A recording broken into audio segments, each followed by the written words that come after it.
All right, here we are, part 2 of family and the work world. Let's see what we're going to do here. What we're going to cover is in what ways do work and family life interact, and we've touched on that already, and we're going to carry on with it. And what kinds of care are available to family members? So when we have dependent family members, what kind of care is there involved? And what are some of the effects of unemployment on family? We can't always predict when we will be unemployed, and sometimes we can. Excuse me. And what kind of family-friendly work arrangements are available? We're going to look at all of these sorts of things, and we'll finish up this chapter, and then we'll have one more to do, and then we're there. Alrighty. So good luck with this chapter, second part, and you're doing really well, so let's keep up the good work. Work and family conflict. Defined as a form of conflict in which work and family demands are mutually incompatible, so that meeting demands in one domain make it difficult to meet demands in another. Work-family conflicts have progressively worsened over time. Individuals must now fill more roles than expected from them in the past.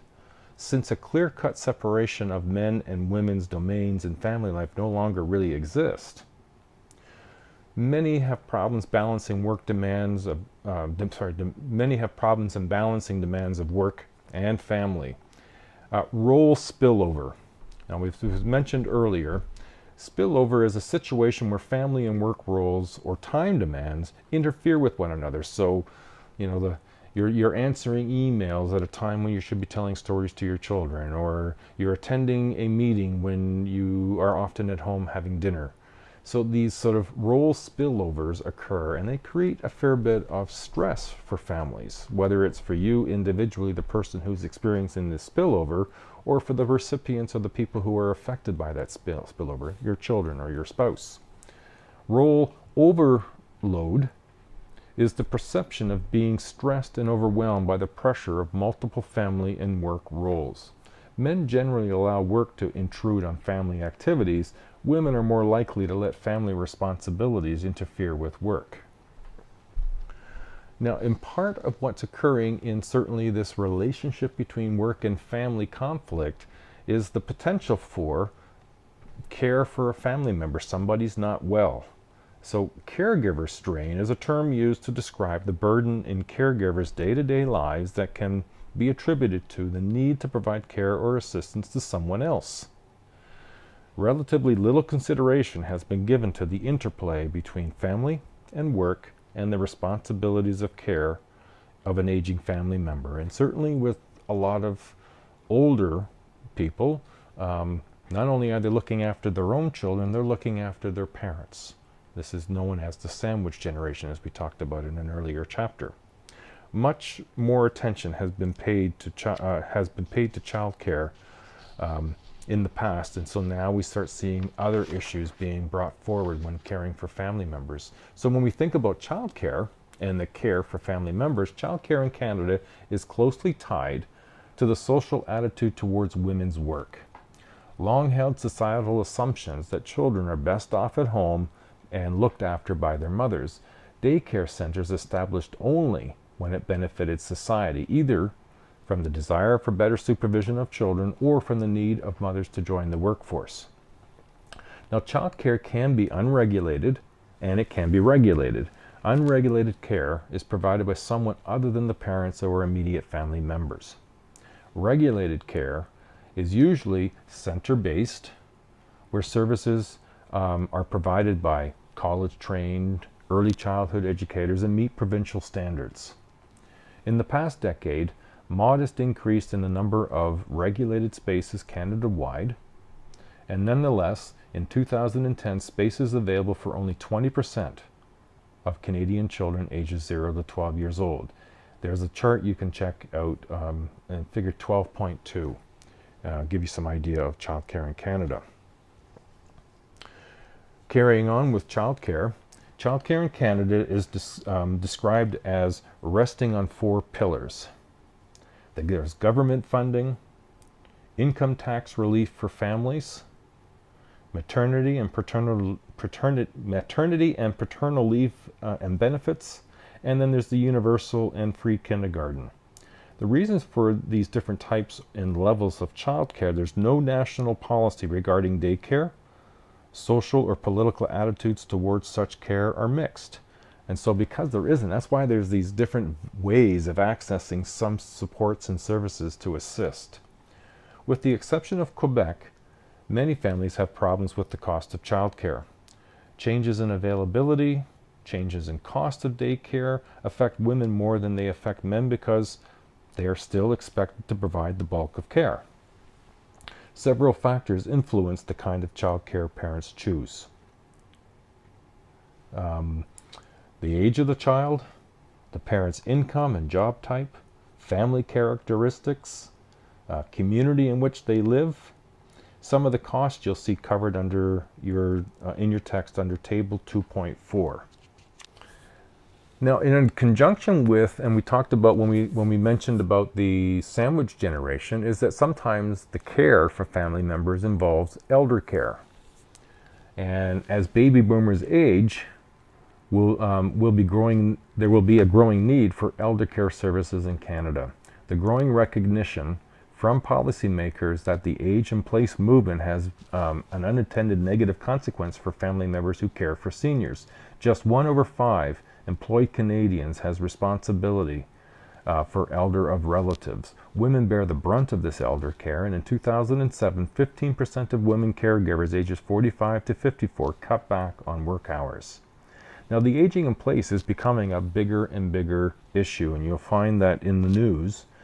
Quebec is already in the process of ironing out how they will do an age in place. The rest of Canada is a little less certain whether they will, let alone how they will. Unemployment, losing a job and the effects of unemployment. Well, the unemployment has a financial impact on the family, of course.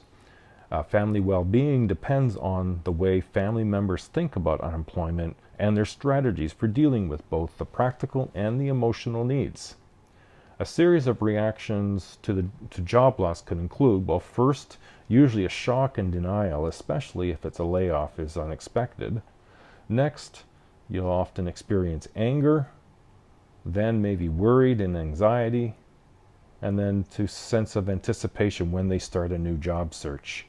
And so in a sense, what you're seeing here is, again, I mentioned it earlier with the road to divorce, where with the emotional crisis, there here as well seems to be almost a grieving process.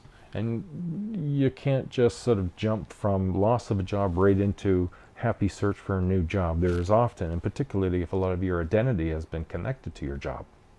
Unemployment often undermines the individual's sense of self-esteem. If a man or his family holds a traditional value that the man provides financially for the family, then losing the job means he has failed as a person. Now, losing a job, continued. Family and work balance, a self-defined state of well-being that recognizes the interrelatedness of work and life apart from work. Work life and life apart from work. It consists of 3 components. There's a time balance. This is where equal time is given to work and family roles. The involvement balance, where we're looking at the equal levels of psychological involvement in work and family roles, and then the satisfaction balance, the equal levels of satisfaction in work and family roles. And this is really important when balancing, looking at this balance we look for in family life, the need to be aware of the direct and indirect effects, and we can introduce burnout to this. A state that occurs when a person experiences prolonged stress without learning how to cope with it. It's often an emotional, physical, and psychological exhaustion that go hand in hand as a result of burnout. Reduced sense of accomplishment and self-esteem and the loss of one's zest for life are the main characteristics of depression. An overstressed individual may be irritated with and angry at family members. Burnout may reduce individuals' ability to cope with stress and to use proven methods of stress reduction. And so what do we do? How do we compensate? Now, one of the directions that many organizations and companies are moving towards are more flexible work arrangements. Now, there's lots of examples. Flex time, as an example, is a system of working a set number of hours with a starting and finishing times chosen within agreed limits with the employee. Women with flex work schedules feel less stressed by family responsibilities than those with rigid schedules. So you might start a little later so you can arrange for childcare for your children, and you may leave a little earlier, but then you may work sometimes on a weekend, or you'll make up those times at times when you don't have that need anymore. Maybe a family member is able to look after a child once a week. There's also what's called a compressed work week. And this is where a work schedule is based on the working longer shifts over fewer days. So instead of working 9 to 5, you might work 8 to 6. And you may do that over 4 days rather than over 5. Long hours can, however, contribute to exhaustion and burnout. The hours make it difficult to look after family needs on working days, but it may work for some people or some families. Then, of course, there's telecommuting, a work arrangement where employees work outside the office, often from home. It appeals to people who commute long distances every day or do not want children to spend 10 hours or more a day in childcare, who want the flexibility to schedule daily work and need to be constantly connected. Means that they are really never off the job. They're linked to lower family satisfaction typically. And then, of course, there's part-time work allows for individuals to fulfill care responsibilities for children and older relatives. Women more than men choose to work fewer hours. There's job sharing, where work arrangements in which 2 employees share one full-time job with prorated salaries and benefits. Now, there are many other options being explored. Certainly, we'll find out in the next few years what degree of flexibility there will in fact be. We find all sorts of examples where workplaces become altered to adapt to some of these issues, providing childcare on site. So we'll see where this ends up moving in the future. I hope that you have found this useful and beneficial, and I will post the next and last videos for next week in week 13, and then we have a test. Good luck, everybody. You've been doing well, and keep up the good work. Bye now.